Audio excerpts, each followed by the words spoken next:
강선우 후보자 때보다 더 논란이 거세지고 있습니다.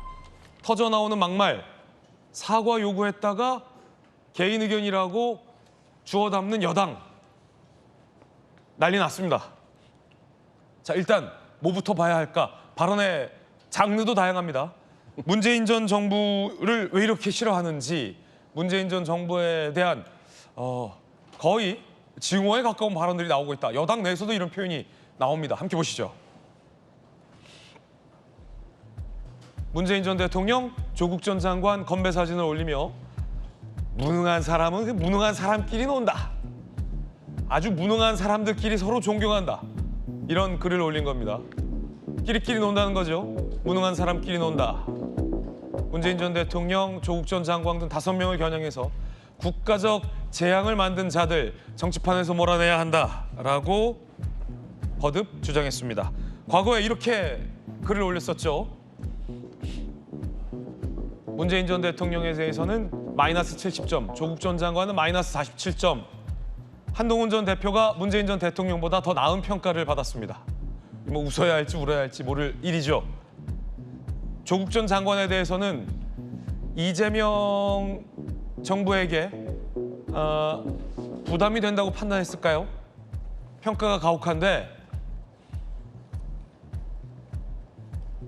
유능한 조국, 훌륭한 조국, 재능 있는 조국 이래다가 조국 혁신당을 창당해서 당시 이재명 대표가 있는 민주당에게 위협이 되자 이서빌러티, 있는 척한다. 전형적인 금수저다. 언행의 화려함 속에 허황된 거짓이 있다. 사회적 성취가 없는 사람이다. 유능하다면서요. 불과 몇 개월 만에 평가가 뒤바뀌기도 합니다. 그러더니 자, 일단 여기까지 볼까요? 네.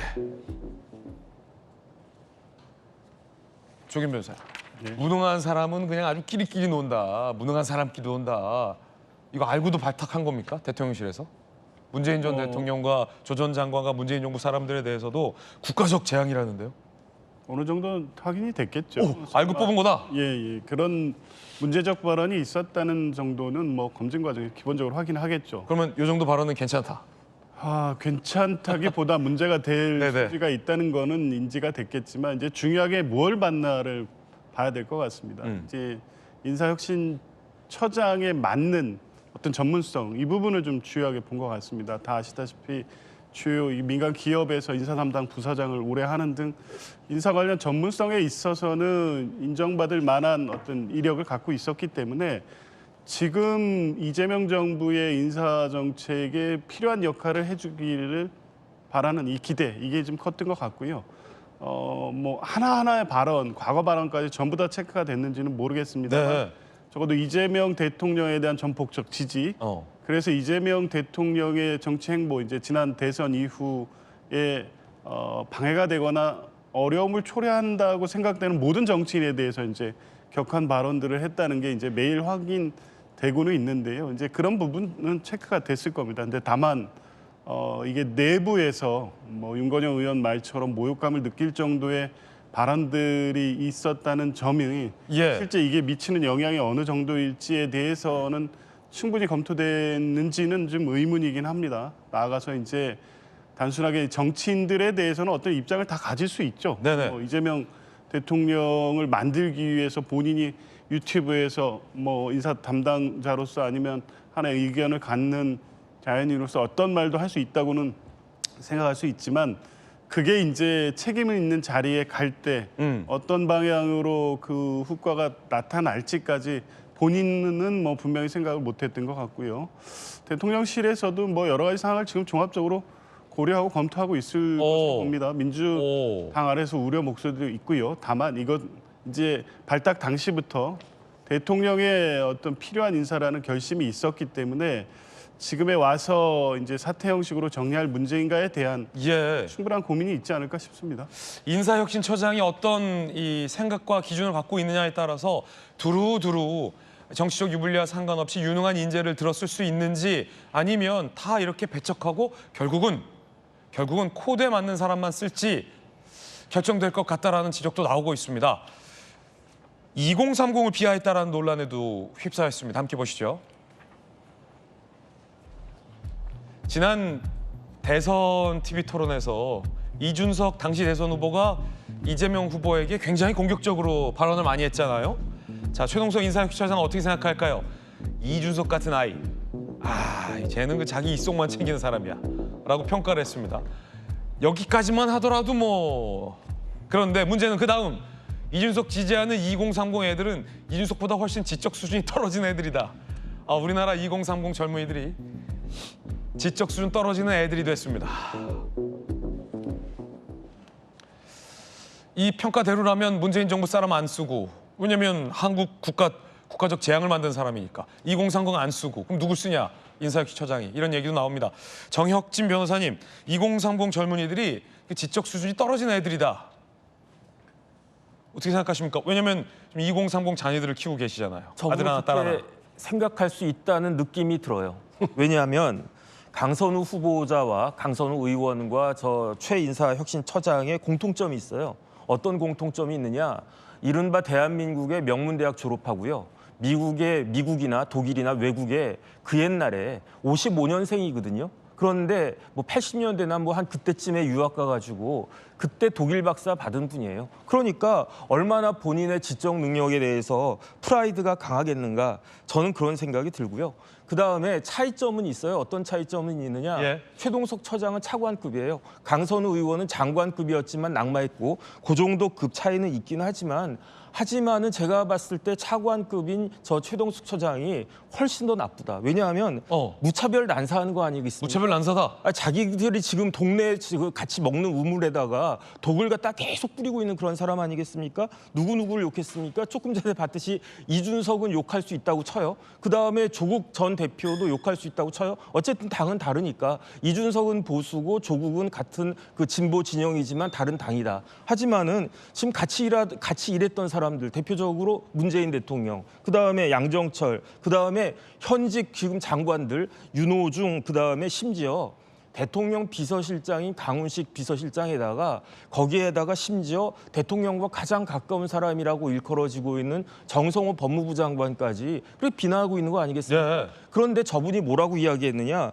조국 관련해가지고 무능한 사람은 무능한 사람끼리 논다, 이렇게 이야기했단 말이에요. 끼리끼리 논다. 이거를 사자성어로 하면 뭐가 되느냐? 유유상종 아니겠습니까? 유유상종이죠. 그러면 이재명 대통령 뭐가 됩니까? 이재명 대통령이 최동석 인사처장을 갖다가 임명했는데 그건 뭐 유유상종이 아니겠습니까? 제가 봤을 때 이재명 대통령은요, 하루라도 빨리 저 최동석 인사처장을 빨리 그 해고를 해야지, 그렇지 않으면 최동석 처장과 똑같이 그 이재명 대통령 마음도 같다, 이런 식으로 오해받기 딱 좋은 거 아니겠습니까? 가만히 있으면요, 이재명 대통령이 지금이라도 그 조치를 취하지 않으면 최동석의 생각과 내 생각이 같은 것이다라고 진보 진영에다가 공포한 것과 뭐가 다르겠는가? 예. 저는 그런 생각까지 듭니다. 20대를 대표해서 사실 우리 박성민 전 최고가 오늘 스튜디오에 나와 계시거든요. 물론 이준석을 지지하는 이라는 단서가 붙긴 했어요. 이준석 의원을 지지하는 2030 애들은 지적 수준이 떨어진다. 어떻게 보십니까? 뭐 약간 표현이 좀 과한 측면이 있죠. 사실은 이제 뭐 이준석이라는 정치인에 대해서는 저는 비판적으로 평가할 수 있다고 봅니다. 네네. 이제 그것과 별개로 이제 지지하는 국민들에 대해서 이제 언어를 고를 때 좀 선이 많이 넘은 언어를 쓴 게 아닌가라는 우려가 있고요. 사실은 뭐 직적 수준이 떨어진다 이렇게 이야기를 하는 것도 좀 무리스러운 표현이다라는 생각이 듭니다. 그래서 지금 뭐 사실은 이런 발언들뿐만 아니라 뭐 문재인 정부에 대한 지나친 폄훼라던가 네네. 아니면 지금 현재 비서실장으로 있는 뭐 강훈식 의원이라던가 여권 내부의 의원들에 대해서 너무 좀 강한 비난을 하셨던 그런 언행들이 좀 드러나고 있는 상황이라서 여기에 대해서 뭐 대통령실은 아직 특별한 입장이 없다라고는 하는데 예. 개인적으로는 이제 본인의 어떤 입장 표명이 있어야 되지 않을까. 그러니까 뭐 예를 들면 이제 과거에 고 박원순 시장 관련한 이 사건에 대해서는 좀 원색적인 표현, 그 2차 가해가 될 수 있는 표현을 했었고 거기에 대해서 이제 본인이 사과를 하기는 했거든요. 예. 그러니까 그것과 별개로 이런 발언들이 이제 계속해서 어떻게 보면 끌어올려지고 있는 상황이기 때문에 여기에 대해서 본인의 어떤 간략하게라도 저는 입장 표명이 필요하지 않을까. 네. 과거 어떤 부적절한 언행으로 좀 오해를 샀던 부분이라던가 진위가 다르게 왜곡됐던 부분이 있다라고 한다면 본인도 좀 충분하게 해명을 해야 이것 자체가 어떤 여권 내부의 리스크라든지 정부 자체의 부담이 되지 않을 수 있는 상황이기 때문에 저는 어느 정도의 대응은 좀 필요하다라고 보고 있습니다. 이준석보다 지적 수준이 떨어진 애들이다. 이준석은 하버드 나왔는데요.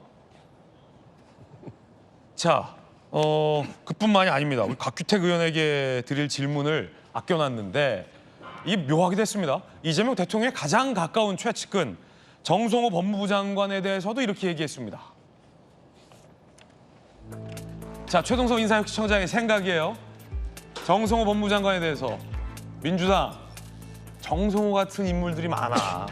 시민들 마음을 사로잡지 못해. 왜 이리 XX 같냐.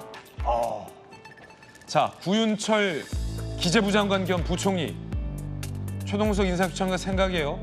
청와대와 내각이 아주 그냥 모피아에 포획됐다. 기재부와 마피아의 합성어. 강훈식 비서실장 다시는 정치판에 얼씬도 못하게 해야 한다. 우상호 정무수석 우상호 하는 꼬라지를 봐라. 민주당 다 말아먹었다. 제일 의문의 일패는 윤호중 장관이요. 길게도 말 안 해요. 무능한 아이. 자, 지금 최동석 인사혁신처장 주장대로라면 이재명 정부 큰일 났습니다. 큰일 났어요. XS 같은 법무부 장관에 무능한 행정부 장관에 저 꼬라지 봐라 정무수석에 강훈식 뭐라고 정치판에 사라져야 할 비서실장에 모피아에 난리 났습니다. 이런 사람들이랑 지금 일해야 되는 거잖아요. 최동석 인사혁신처장은. 그러니까 이제 과거의 발언을 쭉 보면 정말 뭐 무차별적인 것 같아요. 네. 그런데 이것을 뭐 과거의 발언이다 이렇게 치부할 수는 있습니다. 얼마 그런데 오래되지도 않은 과거예요. 근데. 예, 그런데 이분이 과연 인사혁신처장을 할 자질과 능력이 제대로 검증된 분인가 하는 거에 대해서 굉장히 의문이 들어요. 뭐 유튜버를 했기 때문에 뭐 발언하는 거에 강도는 셌다 이런 생각은 들 수 있지만 네. 국가의 인사혁신처장을 이제 담당하게 되면 공무원의 인사 시스템 이런 부분을 좀 전문적인 지식이나 능력이 있어야 되는 분인데 네. 아마 사기업체에서 인사 담당을 하셨던 그 경력을 때문에 인사혁신처장이 된 것 같거든요. 근데 과연 그 능력만으로 국가의 공무원의 인사를 총괄할 인사혁신처장으로서 자격이 있느냐 굉장히 의문스럽고요. 지난주에 이제 인사혁신처장으로 임명이 된 다음에 국회 법사위에 나온 적이 있습니다. 관련 법안에 대한 국회의원들의 이제 질의를 위해서 나왔는데 네. 그 자리에서 당시 이제 강선우 후보의 갑질이 문제가 돼서 인사혁신처장을 담당하게 되면은 이런 공무원 사회의 갑질 문제에 대해서 의견이 어떠냐 이런 식의 이제 질문을 이어가는 중에 본인은 집에 신문 안 보고 TV 안 보기 때문에 강선우 후보의 논란에 대해서 모르고 있습니다. 이렇게 답변을 하는 거예요. 네네. 이것은 과거에 인사혁신처장이 되기 전의 문제가 아니라 인사혁신처장으로서 국회에 나와서 답변을 하는 중에 이렇게 무책임하고 또 국회의원들을 아주 무시하는 발언을 했단 말이죠. 그에 대해서 뭐 야당 국회의원뿐만 아니고 마주보고 앉아있던 법사위의 여당 국회의원들도 참 황당하다는 표정을 다 같이 지었거든요. 네네. 그러니까 이런 자격과 능력이 굉장히 의심스러운 분이 어떻게 차관급 인사혁신처장이 됐을까? 이것을 본다면 어떤 정상적인 인사 검증 시스템이 지금 돌아가고 있지 않다 하는 게 첫째 우려가 되고요. 네네. 이분의 발언 중에서 과거에 또 이재명 대표에 대한 굉장한 아부성 발언을 한 적이 있습니다. 이런 것 때문에 지금 유튜버로서 활동하던 분을 또 과거에 막말을 서슴지 않던 분을 인사혁신처장으로 임명했다면 이것이 어떤 인사 시스템의 붕괴를 의미하는 것이 아닌가. 네. 그리고 그런 기준, 보훈이라든지 그런 기준에 의해서 인사를 하겠다는 어떤 잘못된 시그널을 주는 것이 아닌가 하는 그런 점에서 굉장히 우려가 들죠. 정육진 변호사님도 정법전 TV 유튜브 하는데 유튜버라고 해도 저런 말 안 하거든요. 품격 있는 말 하는데 유튜버라고 다 그런 거 아닙니다. 근데 지금 인사혁신처장의 인사 기준대로라면 이재명 정부 인사는 심각한 문제 있는 거 아닙니까? 자, XX 같은 사람을 시민들 마음도 사로잡지 못하는 사람을 법무부 장관에 앉힌 거잖아요. 정성호 의원. 인사혁신처장 인사 기준에 따르면. 자, 그리고 지금 한미협상 열심히 하고 있는 기재부 장관 같은 경우는 모피아를 갖다 앉힌 인사고, 강훈식 비서실장 같은 경우는 정치판에 얼씬도 못하게 할 사람을 앉힌 인사고, 민주당 말아먹은 사람을 정무수석에 앉혀놨고 무능한 아이를 행안부 장관에 앉힌 인사가 되는 거 아닙니까? 그러니까 저 인사혁신처장 말씀대로라고 하면요. 다시 다 뽑아야 됩니다. 왜 다시 다 뽑아야 되느냐? 일단은 정무수석이 아주 기회주의자라고 표현을 했어요. 우상호 정무수석 같이 맨날 눈치만 보다가 자기한테 유리한 방향으로 처신하는 사람이다. 그런 식으로 이야기하지 않았습니까? 그리고 또 논란의 발언도 있어요. 이한열 열사를 거론하면서 우상호 수석에게 이한열 하나로 해먹었다. 사실은 이런 발언은 굉장히 막말 가까운 발언이거든요. 거기에다 현직만 말씀드리면 대통령 비서실장이라고 한 자리가 웬만한 장관보다도 훨씬 더 중요한 자리잖아요. 그럼요. 대통령 비서실장이 대통령 안 계시면 이런저런 모든 국정을 어떻게 보면 다 서포트해야 되는 그런 자리인데 무능하다고 그러지 않았습니까? 그다음에 장관들 지금 기억나는 사람만 무슨 장관이냐. 경찰과 우리나라 행정을 총괄하는 행안부 장관, 그다음에 법무부 장관, 더군다나 조금 전에 곽규태 의원 훨씬 더 잘 아시겠지만 법무부 장관이 얼마나 중요한 역할을 합니까? 그다음에 지금 정성호 법무부 장관이 이전에 다른 법무부 장관과 무게감이 같습니까? 더군다나 지금은 이른바 검수완박하고 검찰청 폐지한다라고 하는데 그 중요한 일을 해야 되는데 법무부 장관을 저런 사람으로 이상한 장애인을 폄하하는 그런 표현까지 써가는 그런 사람을 법무부 장관으로 앉혔다는 것도 이상한 거고, 그다음에 지금 우리나라 관세 협상 관련해 가지고 우리나라 경제를 총괄하고 그다음에 대통령 탄핵되고 그 국무총리까지 탄핵되면 우리나라 대통령 권한대행 할 그 넘버 2가 그 사람이 바로 기재부 장관인데 기재부 장관까지도 저렇게 욕을 하는데 그러면 우리나라는 법무부, 기재부, 행안부 장관이 다 문재인 사람 아니겠습니까? 그럼 과연 이재명 정권이 제대로 돌아갈 수 있겠는가? 저는 그런데 저분들이 지금 기재부, 행안부, 법무부 장관, 비서실장 이런 분들이 문제가 있는 게 아니고 네. 인사혁신처장이 아나무인이 아닌가 저는 그런 생각 들고요. 그다음에 나이가 70살이에요. 저는 유시민 전 작가의 말씀이 자꾸 생각이 납니다. 빨리 조치가 이루어져야 되지 그렇지 않고는 진짜 나라 전체가 혼란에 빠지지 않겠는가 그런 생각 듭니다.